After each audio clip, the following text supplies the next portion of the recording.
حسین سا کوئی نہیں. میں نے کہا تھا کہ فوراً ہی میں قبلہ کو مائک دے دوں گا اور فوراً ہی ارادہ رکھتا ہوں، لیکن 4 مصرے میں ان کی بارگاہ میں ضرور پڑھنا چاہتا ہوں جن کا ذکر ہمارے سٹیجوں پہ نہیں ہوتا. صلح والے امام حسن، مولا حسین کا ذکر تو سارے کرتے ہیں، پر مولا علی کے دستار والے بیٹے جن کے پیچھے امام حسین بھی کہے پیچھے سے امام دے اللہ اکبر، ان کا ذکر بہت کم خال خال ہوتا ہے. میں دعا لینے کے لیے مولا حسن کی بارگاہ میں 4 مصرے، اور شہزاد بھائی یہ علماء کے جوتے اٹھاتا ہوں، 4 مصرے خود کہے ہیں، اگر آج مہر لگ گئی کل پوری دنیا سنے گی. میں نے کہا کونین کے ہیں مولا، گویا کہ یوں کہو. آپ نہ بھی بولیں مجھے کوئی دکھ، کوئی رنج، کوئی غم، کوئی افسوس نہ ہوگا، لیکن ادھر سے سادات سے اور علماء سے جو مجھے دعا ملے گی یہ میرا اگلا رستہ آسان کرے گی. توجہ کرنا، کسی کے دل پر دراڑ آئے گی، کسی کے چہرے پر بہار آئے گی. یہ شعر ایسا ہے. میں نے کہا کونین کے ہیں مولا، گویا کہ یوں کہو مولا علی بڑے ہیں، کونین چھوٹے ہیں. نہ پوچھو کچھ کمر سے جناب حسن کا رتبہ اتنے بڑے کہ ان سے حسین چھوٹے ہیں. اتنے بڑے کہ ان سے حسین چھوٹے ہیں، اتنے بڑے کہ ان سے حسین چھوٹے ہیں. آئیے میں فوراً التماس گزار ممتاز عالم باول آپ کی فوراً بعد انشاءاللہ 2 ثنا خاں میرے ایوان میں ہیں، ان کو یکے بعد دیگرے سزا دوں گا. اس سے قبل کہ میں مائک آپ کو پیش کروں، کچھ اب نیند کی وادی میں جا چکے ہیں، اس لیے ان کو بھی بیدار کرنے کے لیے اور آپ سب کو اللہ کا قرآن نبی کا فرمان کے ساتھ جوڑنے کے لیے یہ کہوں گا جس کی سادات سے بنتی ہے ہاتھ اٹھائے، جدی سیدہ نال بن دی سارے نہیں بن دی، جائیں ہاتھ چاہے اٹھ کے ذرا 2 قدم 3 قدم اگے آئے. جدی سادات نال بن دی ہے جنہیں ہاتھ چکے آئے جلدی نال اٹھ کے قریب آئے. ماشاءاللہ جزاک اللہ. جنہیں ہاتھ نہیں چکے انہوں میں بعد دے وچ پھر کوئی اور گل کر لینا. جنہیں ہاتھ چکے محبت فرما کے جلدی نال قریب آئے. سائڈ تے جڑے دوست بیٹھے نے پھٹے تے او مہربانی پھٹا چھڑ کے ایتھے آ جاؤ جی، تہاڈی مہربانی. میں پہلے لکھیا ایڈی جلدی پھٹے تے نہیں چڑھی دا. او پتر موبائل والے بھائی اللہ تینوں آئی فون دے نہیں ڈوگا ڈبیا پہ اٹھ کے آ جا یار ایتھے آ جا، تیری مہربانی ایتھے آ جا. بہت شکریہ. ہم موبائل جیبیں رکھی. او آخر تے جتنے بیٹے بیٹھے نے پتر یہی چراغ جلیں گے تو روشنی ہوگی، اٹھ کے آ جاؤ. یہ سارے بچے آپ سے کہہ رہا ہوں بیٹا آواز نہیں آ رہی، اٹھ کے سارے آگے آئیں، جلدی آئیں جلدی آئیں. جڑے آپ باہر کھڑے اس انتظار کہ مفتی صاحب دا خطاب ہوئے تے اساں آئیے تے سونیاں گلاں سنیاں. انہوں نے گزارش کراں گا چھڈو گلاں سنسار دیاں، آ جاؤ سنو گلاں سرکار دیاں. تاجدار فصاحت چلے آئیے، نو بہار خطابت چلے آئیے، لے کے باغ مدینہ کے گل کی مہک شہریار خطابت چلے آئیے. علامہ مفتی محمد سمر عباس عطاری القادری انتہائی مشفق و مہربان، کمال نکتہ دان، مسلک رضا کے پاسبان. آپ کی آواز بتائے ٹھیک کہہ رہا ہوں، غیرت مند عاشقوں کی پہچان. نورانی وجدانی اور پاکتاب سے ہمارے قلوب کو ٹھنڈا فرماتے ہیں. یہ اعلان سماعت کر لیں. 1 اکتوبر بروز منگل بعد از نماز عشاء عظیم الشان محفل پاک داؤد آرائیں چوک بس سٹاپ روہیلا والی تحصیل مظفر گڑھ سج رہی ہے، جس میں نقابت عدنان فدا سعیدی صاحب فرمائیں گے، محمد نبیل یوسف صاحب ملتان سے، گوہر رانا صاحب کراچی سے، امیر علی قادری صاحب لاہور سے اور ظفر حسین ظفر فریدی صاحب علی پور سے حاضری پیش کریں گے. خصوصی خطاب حضرت علامہ مولانا پیر سید احمد کمال شاہ صاحب آپ ہارون آباد. آپ کا خطاب ہو.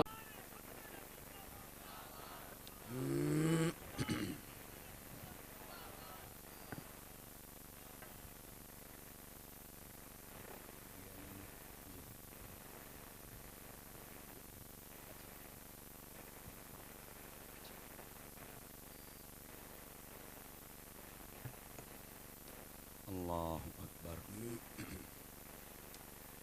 الحمد لک یا رب العالمین والصلاة والسلام علی خاتم الانبیاء والمرسلین. اما بعد فاعوذ باللہ من الشیطان الرجیم. بسم اللہ الرحمن الرحیم. قال اللہ تبارک و تعالی فی القرآن المجید والبرہان الرشید لقد جاءکم رسول من انفسکم عزیز علیہ ما عنتم حریص علیکم بالمؤمنین رؤوف الرحیم صدق اللہ العظیم ان اللہ وملائکتہ یصلون علی النبی یا ایہا الذین آمنوا صلوا علیہ وسلموا تسلیما. درود پاک سبھی حضرات محبت کے ساتھ پڑھ لیجئے. الصلاۃ والسلام علیک یا سیدی یا رسول اللہ وعلی آلک واصحابک یا سیدی یا حبیب اللہ. انتہائی عزت و تکریم کے لائق زینت بزم سادات و علماء، محترم و مکرم مہمانان ذی وقار، اللہ رب العزت کی فضل و توفیق سے ہم سب آج کی اس خوبصورت سالانہ بزم پاک کرتے ہیں، جس کو ہر سال کی طرح اس سال بھی مہروی انجمن کے جتنے بھی لوگ ہیں ان سب نے مل کر اس کو ترتیب دیا ہے. اور انجمن گدایان پنجتن پاک و صحابہ و اہل بیت جتنے بھی اس کے اراکین و ممبران ہیں، میں ان سب کے لیے دعا گو ہوں. خلاق عالمین کو قدم قدم پر خیر و برکت عطا فرمائے اور ایسے نیک محافل سجانے اور ان میں ہم سب کو آنے کی توفیق عطا فرمائے. اسٹیج کی زینت ہماری محفل کا حسن، رونق محفل فخر السادات جناب محترم پیر سید فیض رسول شاہ صاحب گیلانی دامہ اقبالہ آپ تشریف فرمائیں اور عزت مآب صاحبزادہ آپ تشریف فرما ہیں.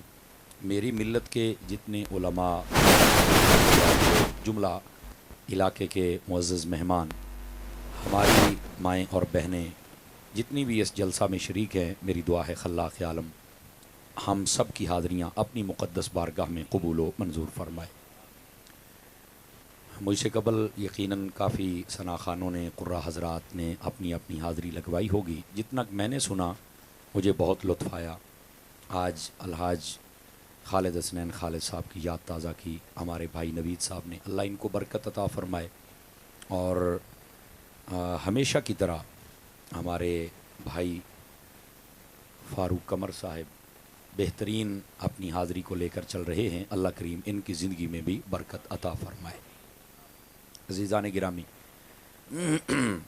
ہمارے محترم قاری محمد نوید صاحب آپ نے، تنویر صاحب آپ نے مجھے حکم فرمایا کہ آج یہاں پر ضرور حاضری دینی ہے.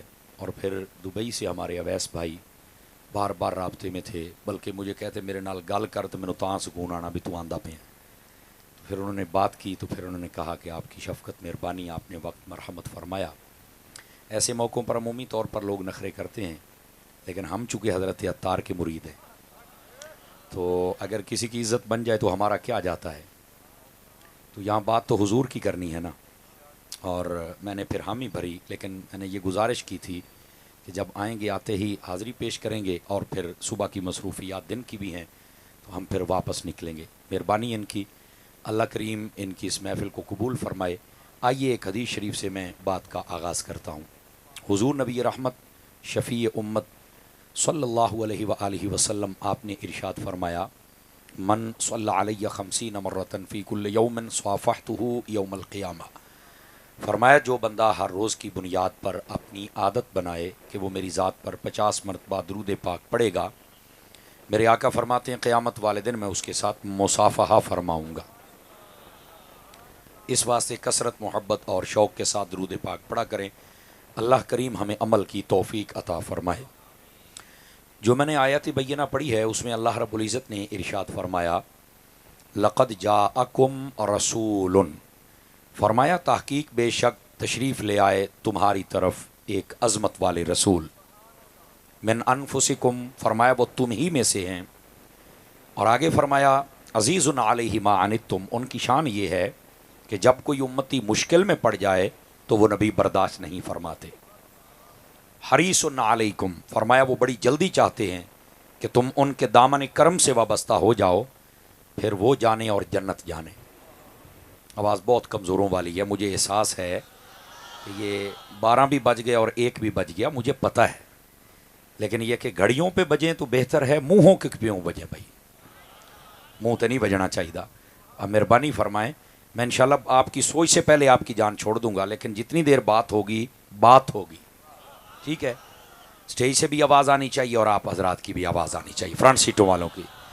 جتنے بندے موبائل نکال کے بیٹھے ہیں جلدی جلدی جیب میں ڈالیں. او کاکا موبائل جیب میں، جھولی کوئی نہ رکھے، پتر ہوئے